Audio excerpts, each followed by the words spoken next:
Hey everyone, and welcome to the Deep Dive. Today we're diving into a question I'm sure you've wondered about. How on earth do we learn language? I mean, it seems like magic, right?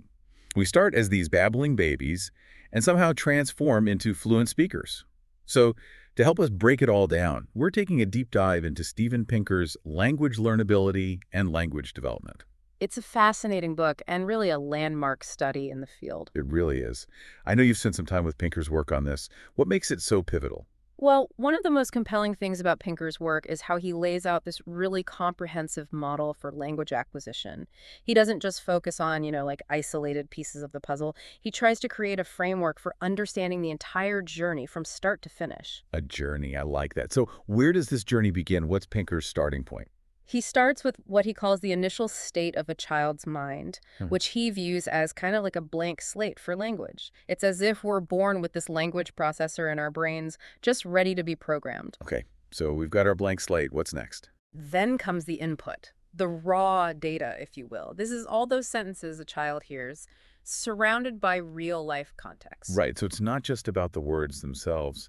It's about the situations in which those words are used. Right. Like, a child's more likely to hear the phrase, pass the ball, while playing catch, not just reading it in a dictionary. Exactly. Pinker emphasizes that these everyday experiences, that context is absolutely crucial.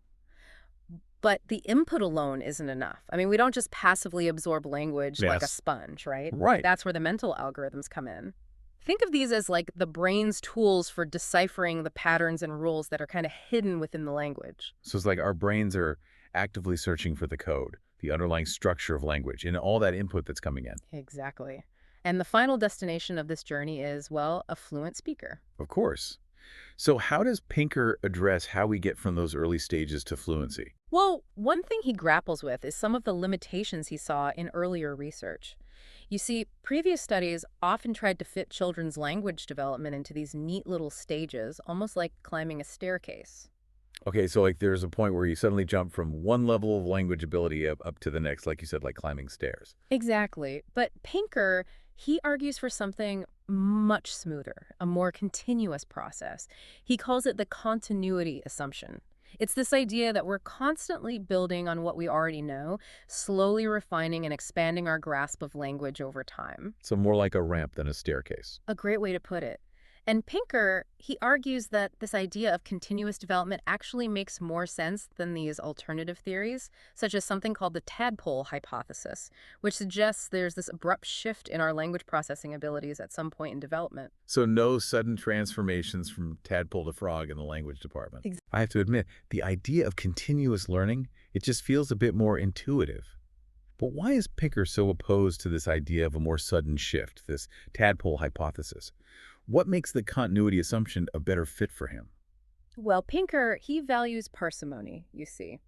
He argues that we don't need to invent all these separate mechanisms to explain different stages of development. Instead, he proposes that the learning algorithms we already have, which have been honed by evolution, you see, are powerful enough to adapt and refine themselves over time. We don't need these sudden leaps in ability when we already have these elegant systems in place. That makes sense. Why complicate things when a simpler explanation, these constantly evolving algorithms, might do the trick? So, to recap, we've got the input, the language we're exposed to, and these powerful algorithms working behind the scenes. But how do those algorithms actually help us crack the code of language? Well, one of the ways Pinker gets into this is through something called semantic bootstrapping. Semantic bootstrapping. Okay. Yeah, this is this idea that children, they use their understanding of the world around them, like their knowledge of objects and actions, to kind of kickstart their grasp of grammar. Oh, interesting. So they're using their existing knowledge, their understanding of how the world works, to kind of decode the language that they're hearing? Yeah, like think about it. Long before a child can actually explain what a verb is, they understand that people do things. They get that objects exist, Right, right. They experience these things. And semantic bootstrapping, this suggests that they kind of leverage this innate understanding. So when they hear a word consistently paired with an action, they start to make these connections. Oh, I see. Like, this must be a doing word. This must be a verb. It's like they're building these mental bridges between the words they're hearing and the actual world they experience every day. Exactly, exactly. But like any theory, semantic bootstrapping has its limitations. Okay, so what doesn't it explain? Well, for one thing, it works really well for concrete things, right? Like you can point to a ball, you can see someone throwing. But what about abstract concepts? That's true. It gets a little trickier. How do you point to freedom or justice? Yeah. You can't exactly. Right. Those are tougher, yeah. And that's where Pinker brings in another key mechanism, structure-dependent distributional learning. Okay, structure-dependent distributional learning. I'm going to be honest, that sounds a bit intimidating. Can you break that down for me? Sure, so imagine you're at a party. Everyone's speaking a language you don't understand, right? Okay. Even without knowing the meaning of any of the words, you probably start picking up on patterns, wouldn't you? Probably, yeah. Like you might notice certain phrases that people repeat often, Uh-huh. or you might start to get a feel for how they structure their sentences, even if you don't know what the words mean. That's basically distributional learning in action. Oh. We humans, we're just hardwired to find patterns. We're really good at it. So it's kind of like how, like we were talking about earlier, just by hearing it used over and over again, we figure out that it often signals past tense. We don't need some kind of formal grammar lesson to start picking up on that. Exactly. It's just automatic almost. And kids, they're masters of this. Studies actually show that they are incredibly tuned in to these statistical regularities of language. They're like little statisticians running around. Wow, okay. But here's the catch, and this is where it gets really interesting. Pinker argues that simply relying on these patterns, it's not enough. He recognizes just how vast this problem of language acquisition really is.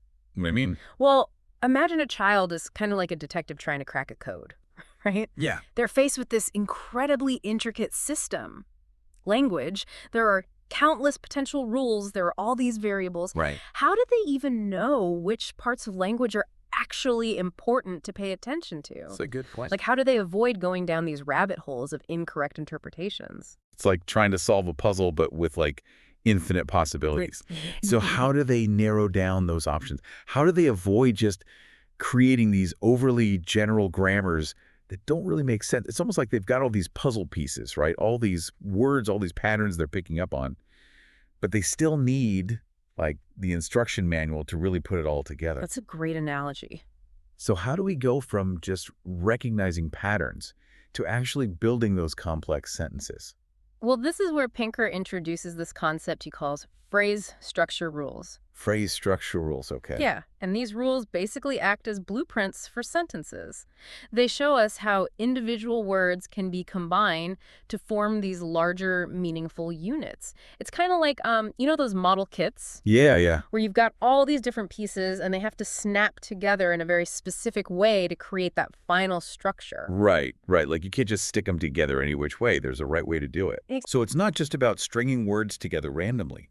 There's a deeper structure at play here. Precisely. Although language isn't always neat and tidy, is it? That's true. And kids, especially, they don't always get it right. Right, and this is where those orphans come in that we touched upon earlier. Orphans? Yeah, those little bits of language that don't quite seem to fit the standard patterns. So Pinker uses these to really highlight the flexibility of a child's developing grammar. Okay, so instead of being these like errors or signs that the child's doing something wrong, he sees them as what? He sees them as evidence of a system that's still evolving. So the child isn't making a mistake necessarily. They're testing out hypotheses. They're refining their understanding of how all these pieces fit together. So those orphans, they're actually a good sign. It means the kids are really trying to figure out the rules. Exactly. And this kind of ties into another fascinating aspect of Pinker's work, which is how he tackles the whole issue of word order. Word order, you mean like how in English we say White House, but in Spanish it's Casablanca. Recite. Okay. Different languages have these different rules for how words should be arranged within a sentence, right? And Pinker refers to this as word order typology. So he explores these challenges that children face when they're trying to learn languages that have a more flexible word order, where you can move those words around without changing the meaning. That sounds incredibly tricky. It really is. And let's not forget about inflection. Oh, right. Inflection, those tiny little changes we make to words that somehow have this huge impact on their meaning. Exactly. It's amazing how much difference a single letter can make, like adding an S for a plural or ed for past tense. Right.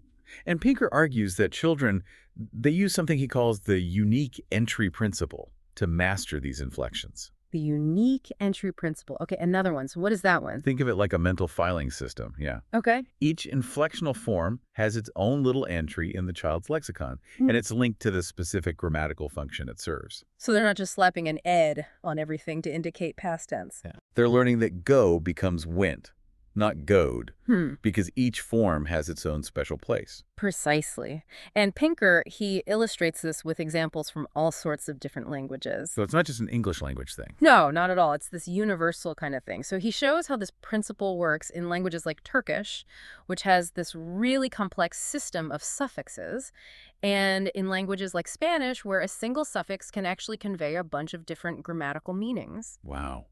It's like this unique entry principle is a universal key that helps children unlock the complexities of grammar across all these different languages. Mm. But, I mean, they still make mistakes, right?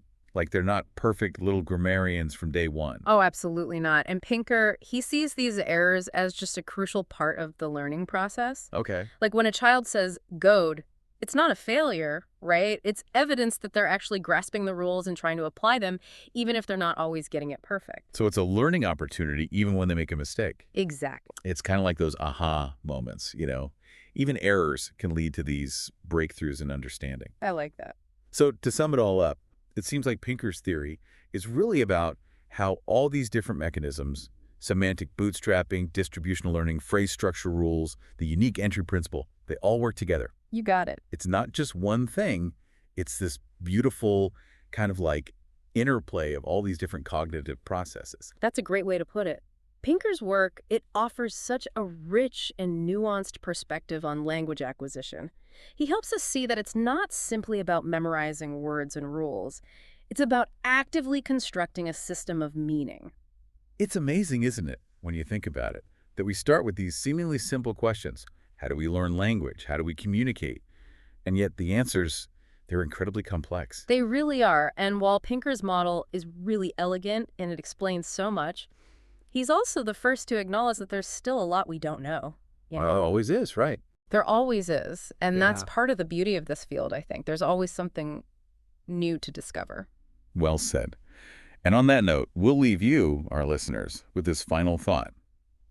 If language is so intricately tied to our experiences of the world, to our cultures, to our interactions, how might cultural differences actually shape that acquisition process? That's a great question. Something to ponder as you continue your own deep dive into this amazing world of language. Thanks for joining us.